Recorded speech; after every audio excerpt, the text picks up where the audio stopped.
మనకి rehabilitation centres idea ఉంటాయి. అక్కడ ఏం జరుగుతుంది, ఒక అడిక్షన్‌కి గురైన వాళ్ళు లేదా ఒక మెంటల్ హెల్త్ ఇష్యూ ఉన్న వాళ్ళు ఎవరైతే వారికి వారు తమకు తాము బయటకు రాలేరో అలాంటి వారిని ఏం చేస్తారు, రీహాబిలిటేషన్ సెంటర్స్‌లో పెడితే అక్కడ supportive care, physical care, professional care ఇవన్నీ ఇవ్వడం జరుగుతుంది. తద్వారా వారు బాగుపడి అది పార్షియల్‌గా అయినా ఫుల్‌గా అయినా వారు రికవర్ అయ్యి బయటకు వస్తారు.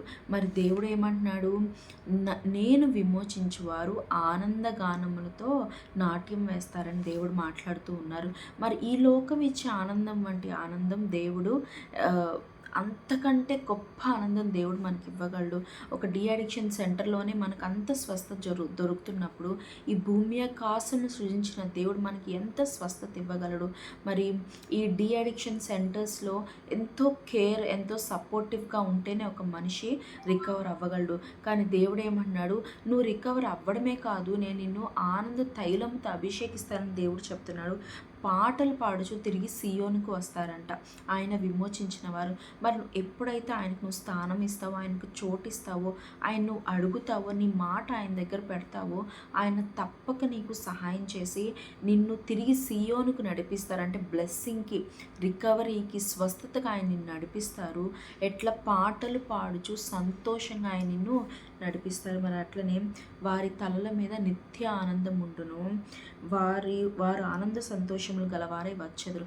ఎప్పుడు ever lasting peace, ever lasting Joy, ever lasting happiness నీలో ఉంటుంది. మరి అట్లనే దుఃఖమును నిట్టూర్పును ఎగిరిపోవునని దేవుడు మాట్లాడుతూ ఉన్నాడు. మరి సనుక్కోవడానికి కూడా నీ దగ్గర స్కోప్ ఉండదన్నమాట. అంత హ్యాపీనెస్, అంత జాయ్ నీకు దేవుడు ఇవ్వబోతున్నాడు. ఎప్పుడు తెలుసా, నీవు ఎప్పుడైతే ఆయనకు స్థానం ఇస్తావో, నువ్వు ఎప్పుడైతే ఆయన ఆహ్వానిస్తావో, నీ పాపాలను ఒప్పుకొని విడిచిపెట్టి నాకు విడుదలివ్వు ప్రభువా అని నువ్వు ఎప్పుడైతే ఆయన దగ్గర నిన్ను సమర్పించుకుంటావు, ఆయన తప్పక ఈ ఆశీర్వాదాలు నీ మీద కృమ్మరించి నువ్వున్న బాధ నుంచి, నువ్వున్న అడిక్షన్ నుంచి, నువ్వున్న కృంగుదల నుంచి, నువ్వున్న ఫిజికల్ ఇంజురీ నుంచి, నువ్వున్న మెంటల్ హెల్త్ ఇంజురీ నుంచి, అది ఏదైనా సరే, ఆ డెత్స్ అయినా, ఎలాంటి పరిస్థితులైనా, ఎటువంటి బంధకాలైనా దేవుడు నిన్ను విడిపించి ఆశీర్వదించగలిగిన దేవుడు. ఎందుకంటే ఈ లోకం ఇచ్చినట్టుగా కాదు, కానీ దేవుడు ఇచ్చేది రెట్టింపు ఆనందం కనుక ఆయనలో ఆనందం పొందు. ఆమేన్.